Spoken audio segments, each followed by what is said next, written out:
ఈ బట్టల గురించి ఏదైతే మాట్లాడుతూ వస్తున్నారో ఇదంతా చాతగానితనం, సెల్ఫ్ కంట్రోల్, ఇన్సెక్యూరిటీస్. మళ్ళీ చెప్తున్నా, ఇన్సెక్యూరిటీస్, సెల్ఫ్ కంట్రోల్ లేని వాళ్ళు ఎదుటి వాళ్ళ మీద రుద్దుతూ ఉంటారు కంట్రోల్ని. వాళ్ళకి కంట్రోల్ లేనప్పుడు వేరే వాళ్ళని కంట్రోల్ చేయాలని చూస్తూ ఉంటారు అనమాట.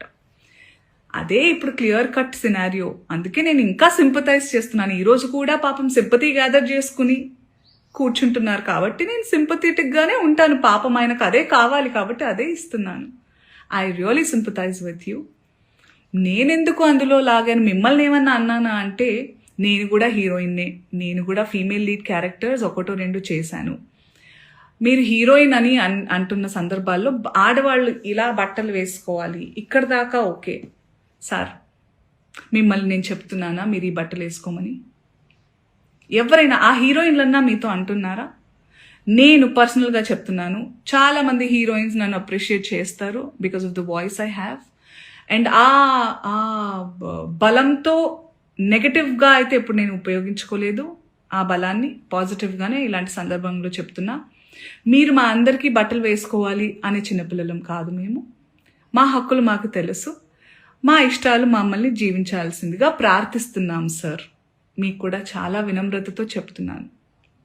మీరు నన్ను లాగలేదు, కానీ కలెక్టివ్గా లాగారు. నేను ఒక ఆడదాన్ని, నేను గ్లామరస్గా అందంగా ఉండాలనుకునేదాన్ని, నాకు ఇష్టమైనట్టుగా నచ్చినట్టుగా బట్టలు వేసుకోవాలనుకుని చాలామంది ఫీమేల్ యాక్టర్స్ లాగే నేను కూడా ఉన్నాను. కాబట్టి నా ఒపీనియన్ అడిగినప్పుడు నేను చెప్పాను సార్.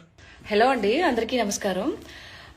మొన్న శివాజీ గారు ఒక మూవీ ప్రెస్ మీట్ లో చెప్పినట్టు ఒక విషయం గురించి నేను మాట్లాడాలనుకుంటున్నాను. చాలా మంది అడిగారు, సీత గారు దీని గురించి మీరేం చెప్తారు, మీరే స్పందిస్తారు అని.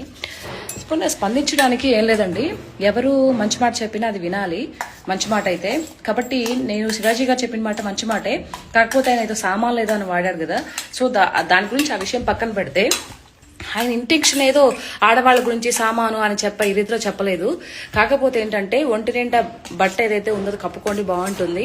చీర కానీ, చూడీదార్ కానీ, ఆఫ్ శారీస్ కానీ ఇవి బాగుంటాయి, అది మన ధర్మము అని చెప్పేసి ఇదిలో చెప్పాడు ఆయన. కొంతమంది దాని గురించి వక్రీకరిస్తూ వాళ్ళు చెప్తే వింటామా ఏంటి అనే ఒక నవ్వుతూ ఒకనటువంటి చేసే ఈ మాటలు ఏవైతే ఉంటాయో అవి నిజంగా దారుణం అండి. ఇంతకు ముందు కూడా మనం చూసాము, చాలా మంది సినీ నటులు మనం చూసాము. ఎవరు సావిత్రమ్మ దగ్గర నుంచి జయసుధా గారు కానీ, జయప్రద గారు కానీ, తర్వాత భానుమతి గారు కానీ, సో వీళ్ళంతా చాలా మంది చేస్తారు. తర్వాత వాళ్ళ తర్వాత వచ్చిన జనరేషన్ వాళ్ళు మన విజయశాంతి గారు కానీ, తర్వాత రాధ గారు కానీ, రాధిక గారు కానీ, మీనా గారు, భానుప్రియ గారు, సో ఇలాంటి చాలా మంది వాళ్ళు వేషధారణ చూసాము. ఇప్పుడుండే వాళ్ళు కూడా కొంతమంది, సాయి పల్లవి గాని, అనుష్క గారు కానీ, సో వీళ్ళంతా ఎలా ఉంటున్నా మనం చూస్తున్నాం. అంటే వీళ్ళు అనుకుంటారు మనం వాళ్ళకన్నా పెద్ద తోపులు అని అనుకుంటారు. అంటే అన్ని ఇప్పేసి వస్తేనే మనం చూస్తారు, మనం ఇదవుతాం, ఫేమస్ అవుతామని. అది ఆ ఒక్క విషయాన్ని వదిలిపెట్టేసేయండి. మీరేదో